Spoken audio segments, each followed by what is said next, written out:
여러분 평안하시죠? 네, 평안하신 줄 믿고 같이 말씀 나눠보도록 하겠습니다. 오늘 말씀은 마가복음 3장 13절에서 19절에 있는 말씀입니다. 신약성경 마가복음 3장 13절에서 19절에 있는 말씀입니다. 신약 페이지 56페이지 전후에 있습니다. 제가 읽어드리도록 하겠습니다. 또 산에 오르사 자기가 원하는 자들을 부르시니 나온지라. 이에 열두를 세우셨으니 이는 자기와 함께 있게 하시고 또 보내사 전도도 하며 귀신을 내쫓는 권능도 가지게 하려 하심이로라. 이 열두를 세우셨으니 시몬에게는 베드로란 이름을 더하셨고 세베대 아들 야고보와 야고보의 형제 요한이니 이 둘에게는 보아너게 곧 우레의 아들이란 이름을 더하셨으며 또한 안드레와 빌립과 바돌로메와 마테와 도마와 알페의 아들 야고보와 및 다데오와 가나안인 시몬이며 또 가롯 유다니 이는 예수를 판 자더라. 아멘. 자, 오늘 본문의 말씀을 가지고 이름을 더하셨더라 라는 제목을 가지고 말씀을 한번 살펴보도록 하겠습니다. 여러분, 우리의 이름 말고 우리를 더 잘 드러내는 그러한 방법이 하나 있다면 우리를 드러내는 것 중에 별명이 있죠. 애칭이 있고, 그 다음에 뭐 호라고 얘기하나요? 그렇게 누구의 이름 앞에 그 사람의 어떤 인품이나 그 사람의 살아온 것들을 딱 이렇게 결정해서 애칭을 부르기도 하고 호를 부르기도 합니다. 그래서 그 사람을 더욱더 잘 드러내고 잘 나타내는 이러한 어떤 방법이 바로 애칭과 별명이라고 호라고 부를 수가 있을 것 같습니다. 오늘 본문 말씀을 보면 예수님께서도 예수님이 제자를 부르심에 있어서 제자를 부르시고 특별히 이 세 명의 제자에게 애칭, 이름에 이름을 더했다라는 이러한 말씀의 내용들이 나옵니다. 이러한 예수님께서 왜 그들에게 이름을 더하셨는가라는 이러한 의미와 예수님의 의도를 통해서 오늘 같이 은혜를 나누고자 합니다. 먼저 예수님께서 제자를 부르신 장면 가운데 우리가 예수님이 제자를 부르신 목적에 대해서 우리가 먼저 살펴보기를 원합니다. 우리 14절과 15절에 보면 예수님이 제자를 부르셨고 제자를 부르신 목적이 여기에 있다고 말씀했습니다. 정리하면 이거죠. 첫째는 예수님과 함께 거하기 위해서 그들을 부르셨어요. 그리고 두 번째는 또한 그들을 보내사 전도를 하기 위하여서 그들을 부르셨다 그랬습니다. 그리고 세 번째는 귀신을 내쫓는 권능을 가지게 하기 위하여서 그들을 부르셨다라고 이야기하고 있습니다. 지금 뭐냐면 제자를 부르신 목적이고 제자는 반드시 이 예수님께서 부르신 목적에 합당한 모습들로 그들이 변화되어야 되고 그들이 이렇게 예수님 부르신 목적대로 살아가야 된다라고 이렇게 주장하고 있는 것입니다. 먼저 우리가 부르신 목적을 좀 세부적으로 살펴보면 이거죠. 첫 번째로 예수님과 거하기 위해서 불렀어요. 부르신 목적은 12 제자를 부르셨을 때 나와 함께 거하기 위해서 불렀다라는 것입니다. 그냥 단순하게 예수님과 같이 이렇게 돌아다니기 위해서 부른 게 맞을까요? 그렇게 위해서 부르셨을까? 우리 생각을 한번 해봐야 돼요. 예수님이 나와 같이 그 전도의 사역과 예수님의 사역을 같이 하기 위해서 부르셨을까? 단순 그 목적일까요? 아니죠. 예수님께서 같이 거하게 하시고 같이 다니게 하시고 같이 동행하게 하신 이유가 분명히 있는 것입니다. 이게 제자의 아주 가장 중요한 덕목 중에 하나라는 것이죠. 중요한 베이직이라는 것이죠. 그러면 왜 함께 거하기 위해서 제자들을 부르셨을까요? 그것은 함께 거함으로 말미암아 함께 동행함으로 말미암아 예수님의 일투고 일수족을 다 보게 하시는 것이죠. 그렇죠. 그 목적이 있는 것입니다. 다 보게 하심으로 뭘 한다는 것이죠? 예수님이 이러한 사건이 벌어졌을 때 또한 요러할 때 저러할 때 ABC를 이렇게 다 볼 것이 아닙니까? 그러할 때 과연 예수님은 어떻게 그것에 대해서 대처했는가? 어떻게 그리스도답게 메시아답게 대처했는가? 이 부분을 보고 배우기 위해서 부르셨다는 것입니다. 그러기 위해서 동행을 하길 원하셨다는 것입니다. 제자들로 말미암아서 그 제자들이 그 예수님의 모든 상황을 봄으로 말미암아서 그리스도의 예수님의 어떤 삶의 방식을 배워가는 것이죠. 그걸 다른 말로 하면 예수님의 성품을 닮아가는 것입니다. 더 자세히 말하면 예수님이 고난을 받았을 때 그 고난에 대해서 어떻게 대처하는가에 대한 그 방식과 삶의 원리들을 같이 동행하면서 배운 것입니다. 그리고 더 나아가서는 하나님 나라의 모든 내용들을 다 배우고 그것을 실천함으로 제자들이 예수님의 삶의 방식이 그대로 제자들에게 전수되어지고 그것이 삶의 방식이 되게끔 하는 이 목적이 바로 첫 번째로 부르신 목적이라는 것이죠. 함께 거하게 하기 위한 목적이라는 것이죠. 두 번째로 보면 보내어 전도하기 위해서. 자, 같이 동행함으로 예수님의 성품을 배웠습니다. 예수님은 제자들을 부르셨을 때 그 자리에서 멈추고 끝내는 것이 아니라 그 성품과 그리스도의 온전한 모습, 삶의 방식을 가지고 보내어서 전도하는 목적, 그게 제자의 가장 중요한 또 모습이라는 것이에요. 여러분, 우리가 하나님의 자녀요 그리스도인이라면, 그 제자된 자라면 어떻습니까? 우리는 날마다 주님과 동행함으로, 그 동행함으로 거기에서 안주하는 것이 온전한 제자가 아니에요. 온전한 그리스도인이 아니라는 것이죠. 세상으로 보냄을 받아야 돼요. 보내어짐을 받아야 돼요. 우리의 궁극적인 그 하나님께 배운, 예수 그리스도께 배운 성품의 그 활동 영역은 교회가 아니죠.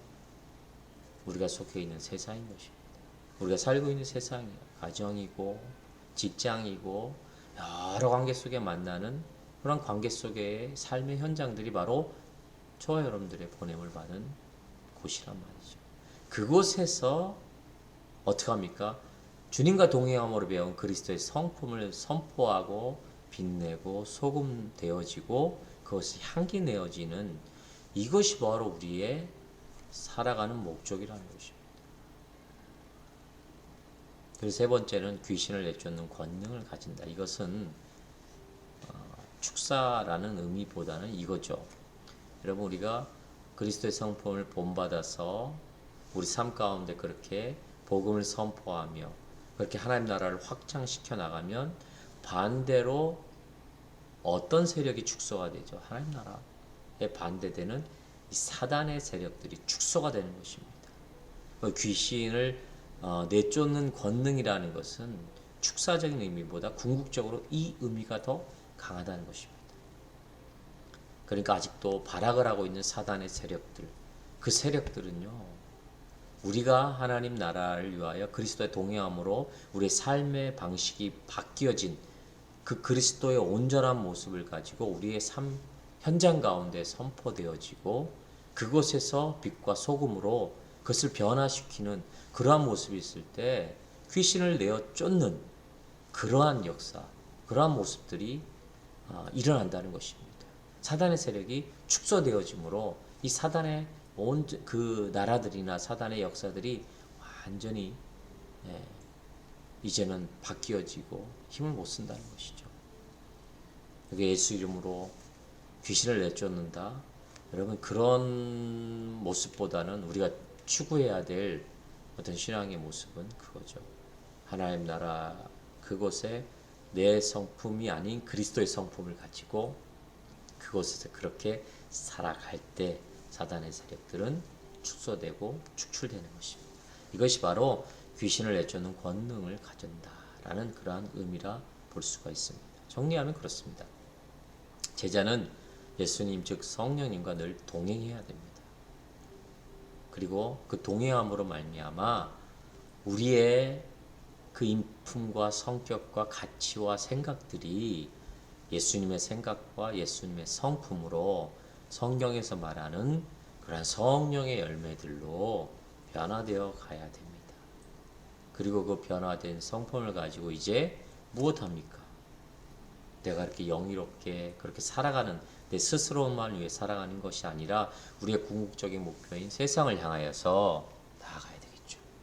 세상을 향해서 보내어짐을 받아서 그것에서 온전히 하나님 나라를 확장시키는 그러한 역할을 감당하는 것이 저와 여러분들의 신앙의 궁극적인 모습이 되지 않겠습니까? 이것이 우리가 살아가는 삶의 정체성입니다. 이유란 말이죠. 우리를 택하신 이유란 말이죠. 그래서 우리가 기억할 때 우리의 삶이 어떻게 보면 참 행복을 느끼고 그 안에서 주님이 주시는 기쁨 가운데 거할 수 있다는 것을 기억하시길 바라겠습니다.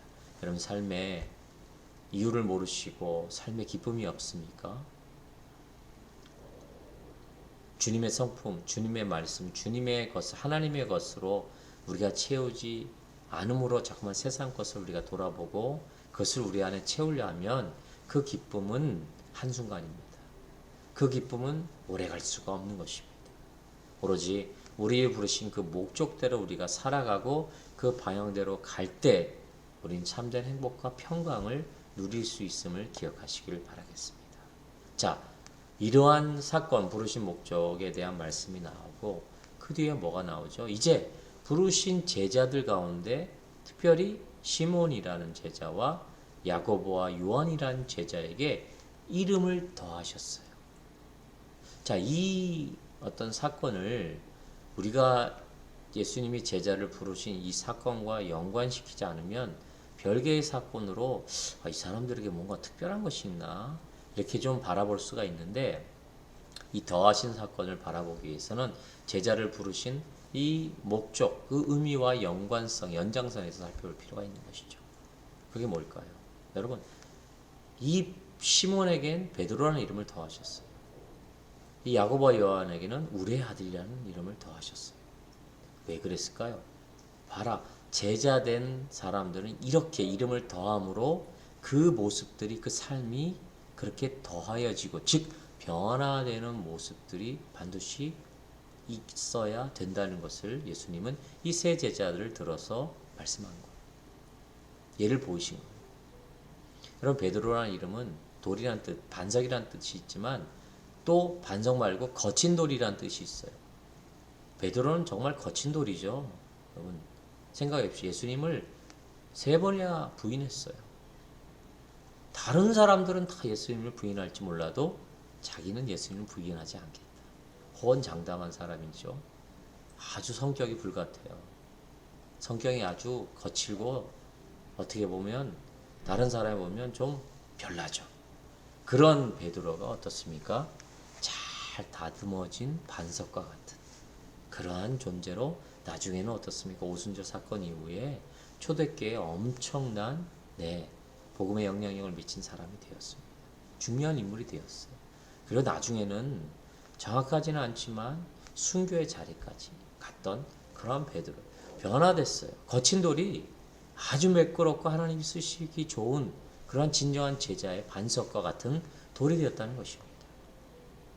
뭐죠? 제자를 부르셨을 땐 그 삶에 변화가 되고 그리스도 성품으로 변화되어서 바뀌어지는 이 모습의 연장선이 바로 시몬에게 베드로라는 이름을 더하셨던 사건인 것이죠.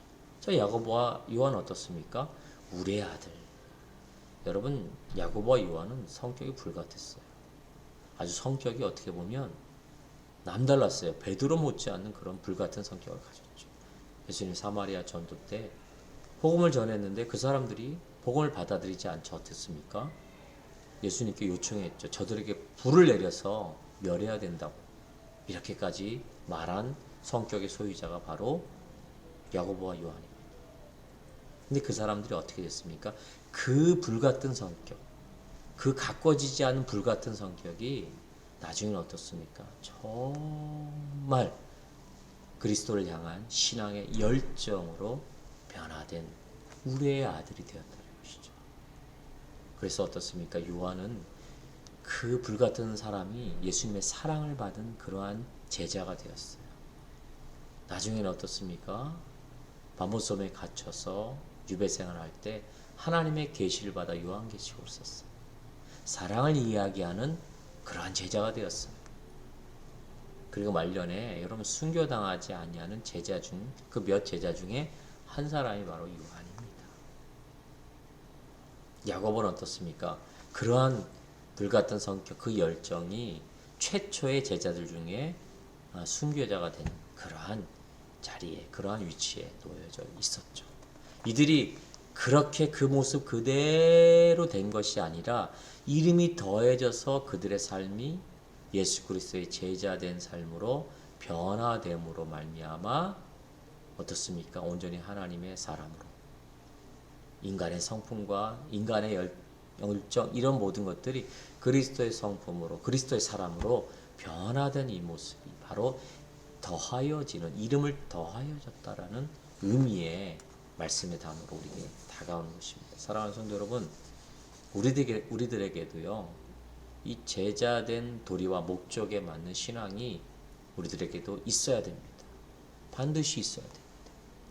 그래서 우리에게 과연 나는 이전의 내 이름에서 어떠한 이름으로 지금 더하여지는가를 체크해 보아야 되죠. 지금 시몬이 베드로 되는 신앙의 모습이 그 이름이 더하여지고 변화되는 모습이 우리들에게 있습니까? 한철 목사라는 것, 그것에서 멈춰지는 것이 아니라 정말 하나님의 사람으로서 하나님 복음을 위하여 하나님 나라 확장을 위하여 쓰임받는 그러한 사람으로 변화되는 그러한 이름으로 변화되는 더하여지는 모습이 있는가 살펴봐야 돼요. 거기에 가장 중요한 원동력은 무엇입니까? 바로 주님과 거함으로 얻어지는 그리스도의 성품이 우리 안에 있어야 되는 것입니다. 여러분 주님과 동행하셔야 됩니다. 이 동행함이 우리들에게 정말 힘들고 먼 것 같은 그러한 신앙의 목표가 아니에요. 우리가 지금은 2000년에 이 제자들이 주님과 동행했던 그 사도의 어떤 상황이 아니더라도 우리에게는 주님이 승천하시고 모든 사람에게 부어지는 성령이 함께하고 있습니다. 성령에 우리가 민감하며 그 성령과 동행하는 삶, 이게 주님과 거하는 삶이에요. 어려우세요?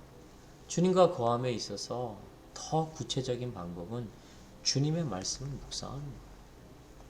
하나님의 완전한 계시, 주님께서 우리들에게 주신 이 완전한 복음, 그 복음을 날마다 묵상하며 그 복음 안에서 우리를 깨우치게 하시고 우리를 하나님의 성품으로 변화시키게 한 그 하나님의 말씀, 그것이 우리의 삶의 기준이 되고 결정이 되고 그러한 것이 바로 주님과 동행함으로 우리가 하나님의 성품을 그리스도의 성품을 본받는 것입니다. 여러분 우리가 말씀을 듣고 묵상할 때 성령은 우리들에게 깨닫게 하셔요. 성령 우리들에게 하나님의 뜻을 알게 하셔요. 또 우리가 기도할 때 그 알게 한 하나님의 뜻을 행하게 하셔요. 능력을 주십니다.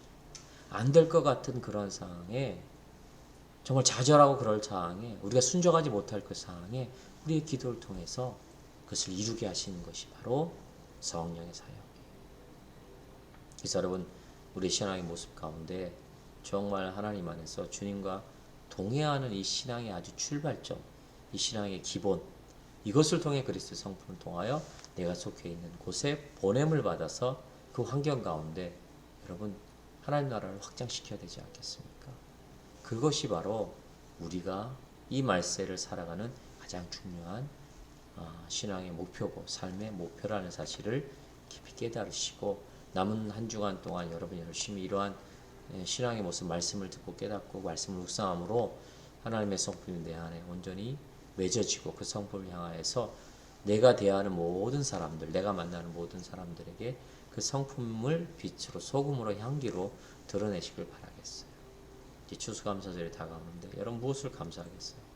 매번 1년마다 드려지는 그 형식적인 그러나 아무 건조한 몸이 견조한 그런 감사의 모습이 아니라 이 남은 기간 동안 정말 이 말씀을 묵상하며 오늘 말씀을 통해서 얻는 그러한 신앙의 유익들로 말미암아 하나님 앞에 감사함을 드리는 그러한 추수감사절이 되길 예수 이름으로 부탁드리겠습니다. 남은 한 주간도 열심히 여러분 이 말씀을 묵상하면서 그렇게 승리하는 예수의 정교회 성도님들 되시길 예수 이름으로 축원드립니다.